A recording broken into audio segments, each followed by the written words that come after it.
বন্যায় যে সমস্ত ক্ষেত্রগুলো ক্ষতিগ্রস্ত হয়েছে, যে সমস্ত মানুষ সবকিছু হারিয়েছে, তাদেরকে বিভিন্নভাবে আর্থিক সহযোগিতা করছে বর্তমান জোট সরকার। শুক্রবার বিধানসভা অধিবেশনের সমাপ্তি দিনে মুখ্যমন্ত্রী ডাক্তার মানিক সাহা সার্বিক ক্ষয়ক্ষতির বিষয় তুলে এনে রাজ্যের বন্যা পরবর্তী পরিস্থিতি মোকাবেলায় 564 কোটি টাকার প্যাকেজ তিনি ঘোষণা করেন।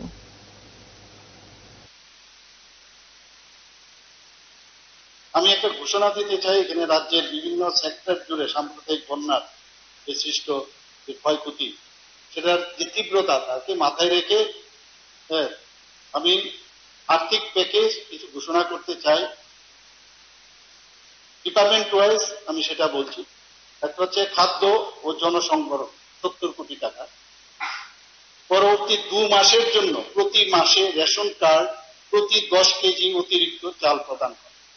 এটি রাজ্যের প্রায় 9.8 লক্ষ রেশন কার্ডধারী জনগণ উপকৃত হবে। এই যে 70 কোটি টাকা আমি বললাম, এটা খাদ্য জনসংবরণ।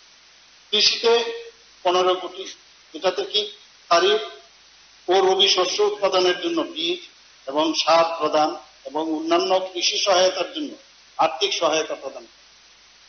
হর্টিকালচারে 4 কোটি আমরা এটা রেখেছি। শীতকালীন শাকসবজি ও ফুল চাষ, পান, বরজ মেরামত, তাছাড়া সার জাতীয় উপকরণ ও ক্ষতিগ্রস্ত জমি থেকে পলি, অনেক জায়গায় পলি জমে গেছে, আপনারা সবাই জানেন, সিল সাংঘাতিকভাবে ক্ষতি করেছে, সেই অপসারণের জন্য আর্থিক সহায়তা প্রদান করা। হর্টিকালচারে 5 কোটি টাকা হবে। মৎস্যতে 10 করোড় আমরা রেখেছি। যেমন সেখানে আসেন, নিশ্চয়ই খুশি হবেন। খুশির বিষয় না, বিষয় হচ্ছে যে পয়সা তো লাগবে, পয়সা দিলে তো তবে এগুলো কাজ হবে।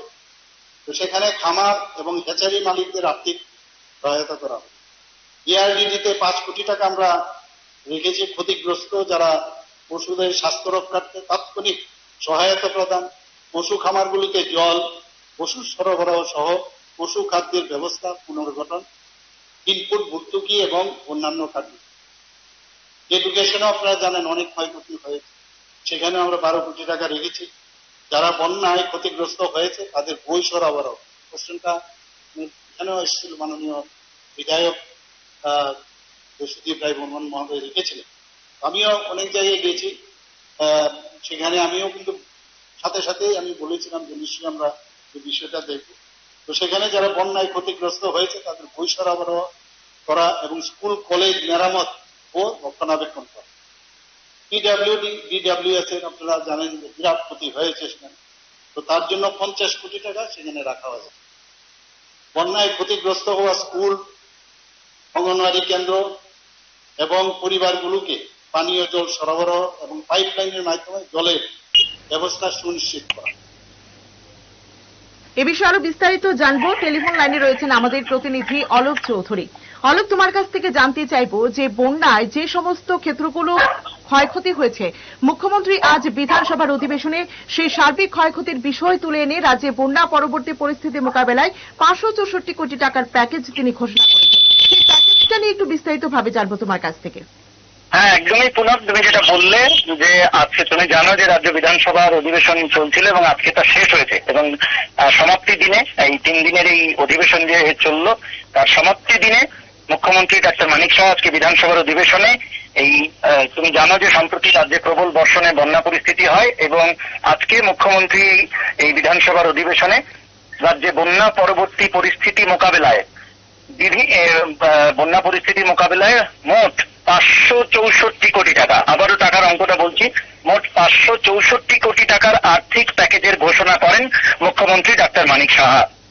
এ বিষয়ে একটু পুনম তোমাকে কিছু উল্লেখযোগ্য দপ্তর, যে বিভিন্ন দপ্তরে যে এই টোটাল মোট যে 564 কোটি টাকার আর্থিক প্যাকেজ ঘোষণা করেছেন মুখ্যমন্ত্রী ডাক্তার মানিক সাহা রাজ্যে বন্যা পরবর্তী পরিস্থিতি মোকাবিলায়, সেই মোট 564 কোটি টাকার মধ্যে যে দপ্তর, বিভিন্ন দপ্তরের প্রেক্ষিতে মানে বিভিন্ন কোন কোন দপ্তরে কত কোটি টাকার এই আর্থিক প্যাকেজ রয়েছে সে বিষয়ে তোমাকে কিছু উল্লেখযোগ্য তুলে ধরছি। উল্লেখযোগ্য দপ্তরগুলো যার মধ্যে কৃষি দপ্তরের জন্য 15 কোটি টাকার এই আর্থিক প্যাকেজ রয়েছে। স্বাস্থ্য খুবই গুরুত্বপূর্ণ, স্বাস্থ্য দপ্তরে 10 কোটি টাকার, খাদ্য দপ্তরে খাদ্য জনসংবরণ দপ্তরে 70 কোটি টাকা, বিদ্যুৎ দপ্তরে 100 কোটি টাকা, মৎস্য দপ্তরে 10 কোটি টাকা, শিক্ষা দপ্তরে 12 কোটি টাকা, নগরোন্নয়ন দপ্তরের জন্য 12 কোটি টাকা এবং গ্রামোন্নয়ন দপ্তরের জন্য 40 কোটি টাকার এই আর্থিক প্যাকেজ রয়েছে। এগুলো কিছু সবগুলো দপ্তর বিস্তারিত তুলে ধরা সম্ভব হচ্ছে না এই সময়ের কারণে। কিছু এই দপ্তরগুলো তুলে ধরা হলো যে কৃষি, স্বাস্থ্য, খাদ্য, বিদ্যুৎ, মৎস্য, শিক্ষা, নগরোন্নয়ন এবং গ্রামোন্নয়ন দপ্তর এই খাতে কি কত কোটি টাকা বরাদ্দ করা হয়েছে রয়েছে। এই প্যাকেজ ঘোষণা করা হয়েছে মোট যে 564 কোটি টাকা, সেটার একটা পরিসংখ্যান তথ্য তোমাকে তুলে ধরা হলো, যেটা মুখ্যমন্ত্রী ডাক্তার মানিক সাহা আজকে বিধানসভায় ঘোষণা দেন। আরেকটা বিষয় পুনম তোমাকে জানানোর বিষয় যে মুখ্যমন্ত্রী ঘোষণা দিয়েছেন যে পরবর্তী 2 মাসের জন্য প্রতি মাসে রেশন কার্ড প্রতি 10 কেজি অতিরিক্ত চাল প্রদান করা হবে। এটাও খুবই গুরুত্বপূর্ণ। তুমি জানো যে বন্যায় ব্যাপক ক্ষয়ক্ষতি হয়েছে রাজ্যে, রাস্তাঘাট থেকে শুরু করে বিদ্যুৎ ট্রান্সফরমার থেকে শুরু করে বিভিন্ন তার বা বিভিন্ন জায়গায় ব্যাপক ক্ষয়ক্ষতি হয়েছে। তো এই সমস্ত যে বলা যেতে পারে যে আবার নতুন করে তৈরি করা এই যে ইনফ্রাস্ট্রাকচার বা সব ক্ষেত্রেই বলো যে নতুন করে এই যে বন্যা পরবর্তী পরিস্থিতি মোকাবেলার জন্য সামগ্রিকভাবে এই যে মোট 564 কোটি টাকার আর্থিক প্যাকেজের ঘোষণা দেন আজকে মুখ্যমন্ত্রী বিধানসভায় অধিবেশনে।